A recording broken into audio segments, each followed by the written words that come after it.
Subscribe करें हमारी YouTube channel Vivek Tiwari मानस रथ को और श्रवण करें श्रीमद् भागवत महापुराण कथा की महिमा एवं बेल आइकन अवश्य दबाएं। इसलिए जिसके भाग में हमने नहीं लिखा उसको ये दे देते हैं, और जब दे देते हैं तो व्यवस्था हमको करना पड़ती है। इसलिए तो कहा है कि जो वास्तव में भाग्य में न लिखा हो तो दुख मत मनाना। क्या करना? हनुमान जी महाराज के दरबार में आ जाना। तुम्हारे भाग्य में ना भी लिखा होगा तो हनुमान जी महाराज क्या करते हैं? अष्ट सिद्धि नवो निधि के दाता, अष्ट सिद्धि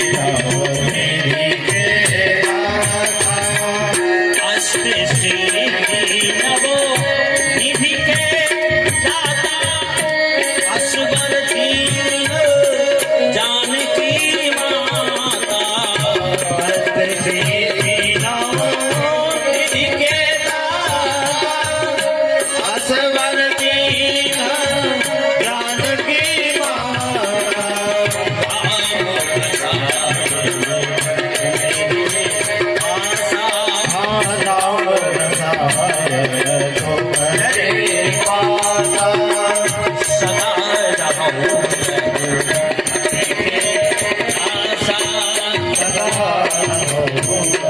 बोलिए बजरंगबली की।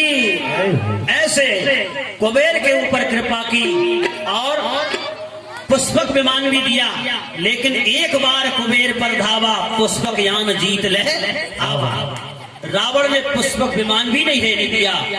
तब अलकापुरी में कुबेर को और राज दिया और खजांची बनाया देवताओं के। इनके लिए 9 निधियां। एक हनुमान जी महाराज ऐसे है कि 9 निधि और अष्ट सिद्धि, और कुबेर के पास भी निधि क्या है भाई? सिद्धि जो है नर्मदा पुराण के अंतर्गत बड़ी सुंदर चर्चा है। निधि क्या है भाई? सिद्धि तो हम जानते हैं, बड़ा हो जाए छोटा हो जाए, है नहीं, लेकिन निधियों के नाम क्या है? निधि है सज्जनों, सबसे पहली निधि है पद्म, दूसरी है शंख, तीसरी है महापद्म, चौथी है मकर, पांचवी है कच्छप, और छठी है नील, और सातवीं है कुंद, और 8वीं है मुकुंद, और 9वीं है खर्ब। ये 9 निधियां, ये 9 निधियां कुबेर को दी। माता नर्मदा भगवान भोलेनाथ की कृपा से सिद्धनाथ भगवान ने, बोलिए सिद्धनाथ भगवान की। और उससे नीचे कुबेर कर ऊपर कृपा की, उससे नीचे गौतमेश्वर तीर्थ, जहां पर गौतम ऋषि ने आकर के तपस्या की। गौतम ऋषि अहिल्या को श्राप देकर के, इंद्र को श्राप देकर के, और दक्षिण के तट पर माता नर्मदा के किनारे, और इन्होंने तपस्या की। ये पुण्य घाट तीर्थ है। वास्तव में अहिल्या देवी ऐसी है,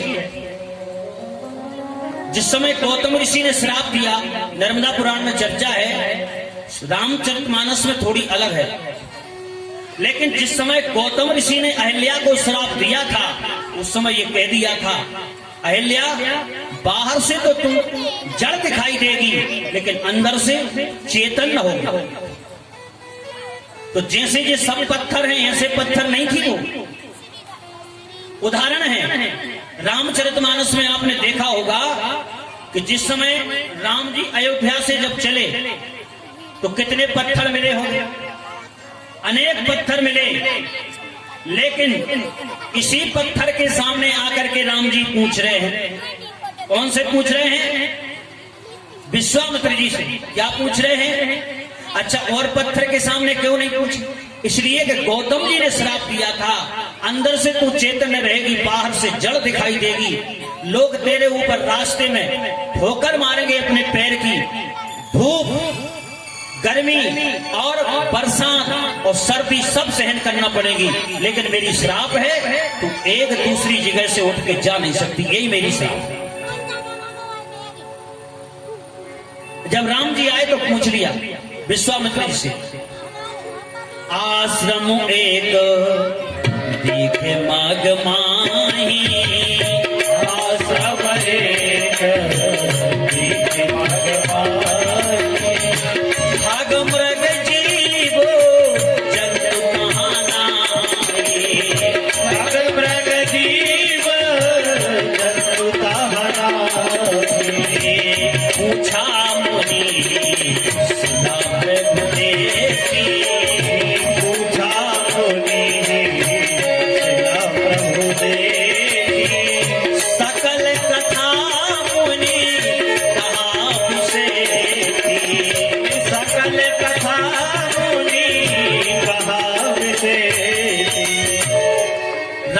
पूछ रहे इस शिला के सामने खड़े होकर, हे राघव इसकी क्या कथा है? ऋषियाश्रम सी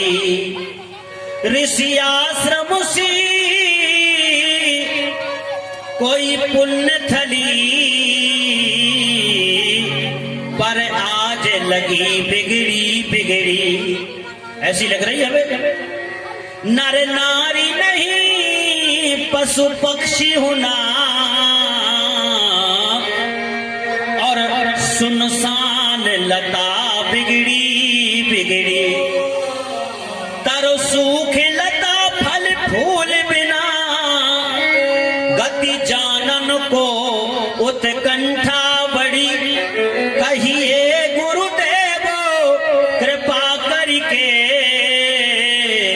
यह कैसी शिला मगमा है पड़ी। ये कैसी शिला है? किसी ने पूछा इतने पत्थर मिले तुम्हें, इसके सामने क्यों पूछ रहे हो? राम जी ने कहा ये शिला अलग है, इसलिए अरे मुझे गुरुदेव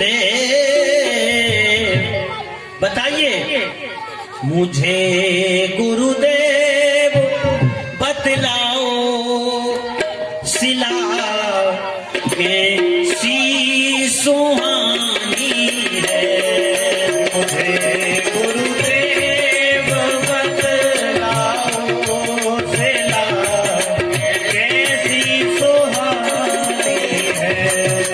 मुझे गुरुदेव बतलाओ शिला कैसी सुहानी है।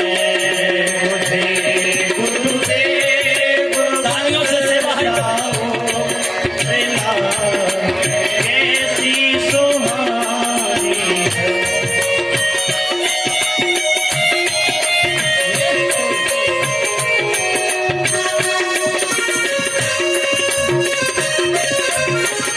हरि बोल।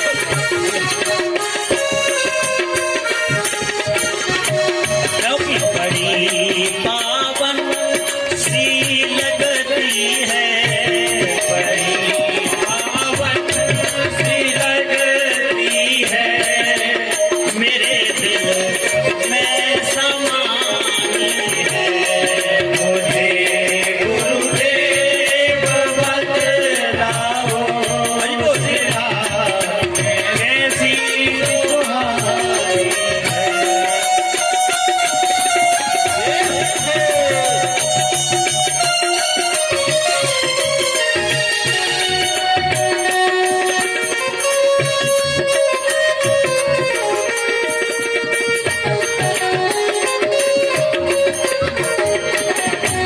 क्योंकि कई पत्थर बड़े मग में न कोई इसकी सानी का।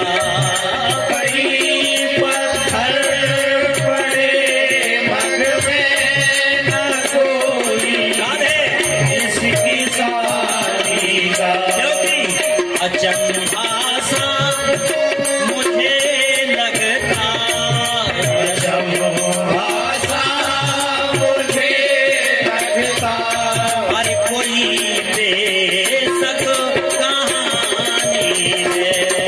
मुझे गुरुदेव बतलाओ शिला कैसी सुहानी है।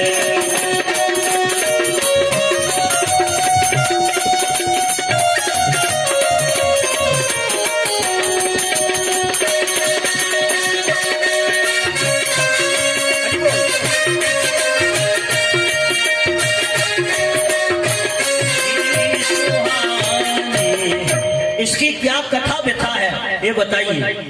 विश्वामित्र जी से पूछा, अच्छा ईमानदारी से बताओ रामचरितमानस के सब लोग यहाँ, क्योंकि 28 साल 30 साल तो हमने ही मंडल चलाया और शायद कई बार बताया भी होगा।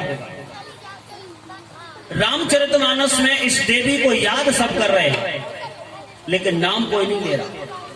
विश्वामित्र जी से पूछा, राम जी ने कि इसकी कथा बताओ, तो विश्वामित्र जी भी क्या कह रहे, बोले गौतम नारी श्राप पास ओ पल देहि धर धीर, चरण कमल रज चाहती, कृपा करो रघुवीर। हे रघुवीर कृपा करो। अच्छा कहीं ले देते नाम कि अहिल्या है, गौतम की नारी अहिल्या, लेकिन नहीं, याद कर रहे हैं गौतम नारी श्राप होगा। अच्छा छोड़ो विश्वामित्र जी की, गोस्वामी तुलसीदास जी से भी पूछा कि तुम बताओ, तो गोस्वामी तुलसीदास जी ने भी नाम नहीं लिया। ये माताओं के काम की बात है, सावधानी से समझना इस प्रसंग को। पूरी रामायण में एक जगह नाम आया है, केवल अहिल्या को एक जगह देवियां याद कर रही, वो भी जनकपुर में, जब राम जी ने कृपा की। गोस्वामी जी कह रहे अरे तापस एक रामो एक तापस तिये तारी, राम एक तापस तिये तारी, राम एक तापस तिये तारी, राम एक तापस तिये तारी, राम एक तापस तिये तारी, राम एक तापस तिये तारी, नाम कोट खल कुमति सुधारी, राम कोट खल कुमति सुधारी, नाम कोट खल कुमति सुधारी। अरे राम एक तापस्वी तारी, गोस्वामी जी कह रहे हैं राम ने केवल एक तपस्वी की पत्नी को तारा है, या नहीं कह रहे अहिल्या को तारा। ये भी डर लग रहा है कि जब सब नाम नहीं ले रहे तो हम क्यों ले। अच्छा नाम क्यों नहीं ले रहे ये समझना है इस प्रसंग से। अच्छा गोस्वामी तुलसीदास जी की छोड़ो सज्जनों, जिस समय राम जी लौट करके आए तो कौशल्या मैया भी याद कर रही है इस देवी को, लेकिन वो भी क्या कर रही हैं? अरे मुनि प्रिय तरी लगत पग धूरी, मुनि प्रिय तरी लगत पग धूरी, मुनि प्रिय तरी लगत पग धूरी, मुनि प्रिय तरी लगत पग धूरी। हरि तीरथ तीरथ रही भुवन भर पूरी, तीरथ रही भुवन भर पूरी। कौशल्या मैया भी याद कर रही हैं, लेकिन नाम देवी नहीं ले रही। अरे और छोड़ो, गंगा के घाट पे रहने वाला वो केवट भी याद कर रहा है, और राम जी से क्या कह रहा है हमें पता है। बोले छुअत सिला भई नारी सुहारी, पावन एन काठी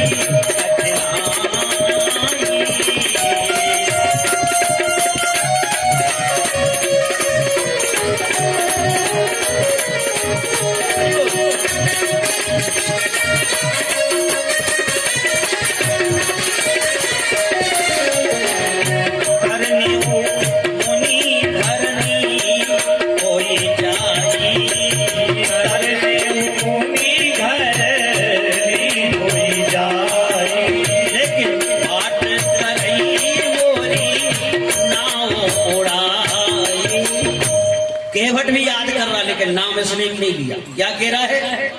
अरे तरनी मुनि धरनी होई जाई।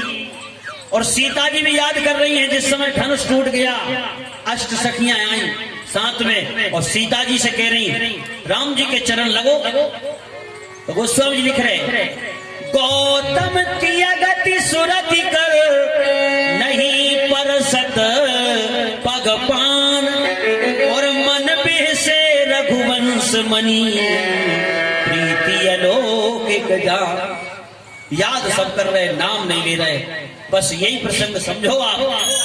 इसलिए नहीं ले रहे नाम क्योंकि शास्त्र में लिखा है पति परित्यागता जो स्त्री होती हैं, जिन्होंने पति को त्यागा है, शास्त्र में उन्हें हे दृष्टि से देखे, और शास्त्र का सम्मत है, संतों का मत है, वेदों का मत है कि जो पति परित्यागता नारियां होती हैं, उनका यदि आप नाम ले लो तो निश्चित है जिस पति ने पत्नी को त्याग दिया हो उसका नाम लेने से जितने भी पुण्य है वो सब नष्ट हो जाते हैं। इसलिए विश्वामित्र जी को भी डर लग रहा, याद सब कर रहे, नाम कोई नहीं ले रहा,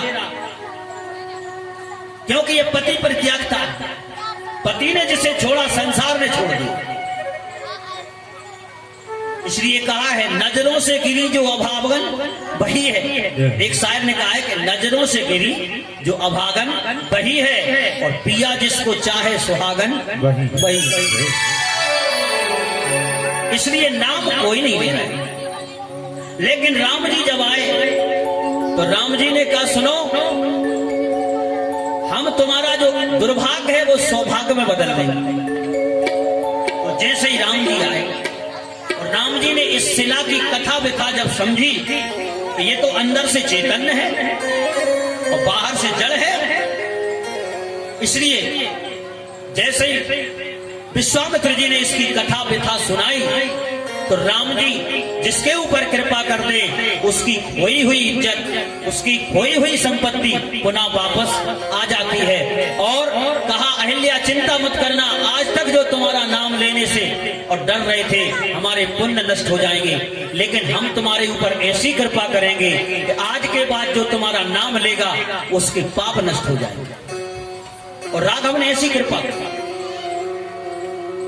परसते पग पावन शोके न सावन, प्रगट भई तप पुंज सही। परसत पग पावन शोके न सावन, प्रगट भई तप पुंज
कि संत लोग संसार में जितनी भी नारियां हैं उन सब का सिरमौर बना दिया। वेद में एक मंत्र आता है, 5 कन्याओं में सबसे पहले राम जी ने इस देवी को स्थापित किया और सबसे पहला नाम इसका ही अहिल्या, मंदोदरी, तारा, कुंती, द्रौपदी इतस्थिता पंचकन्यायाम स्मरे नित्यम महापातक नाशनम। अहिल्या का जो 5 देवियों का नाम प्रातः काल स्मरण करते हैं उनके पाप नहीं महापाप भी नष्ट हो जाते हैं। इस श्लोक को जरूर बोलना चाहिए। श्लोक ना बोल पाओ तो 5 देवियों का नाम तो जरूर लेना चाहिए। अहिल्या, मंदोदरी, द्रौपदी, कुंती, तारा, पंचकन्यायाम स्मरे नित्यम महापातक नाशनम। इसलिए कहा है भगवान कौन है? अकारण करुणा वालय। इसलिए गई बहो गरीबे निबाजो, गई बहो गरीब निबाजो, गरीब हो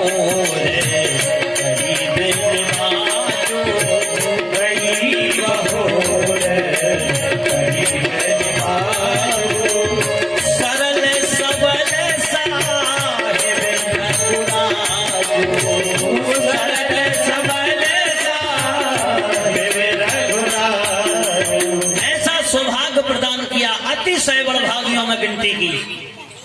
अतिशय बड़भागी शास्त्रों में किसी को नहीं लिखा, केवल अहिल्या को लिखा है। नहीं, बड़भागी हनुमान जी के लिए लिखा, अंगद जी के लिए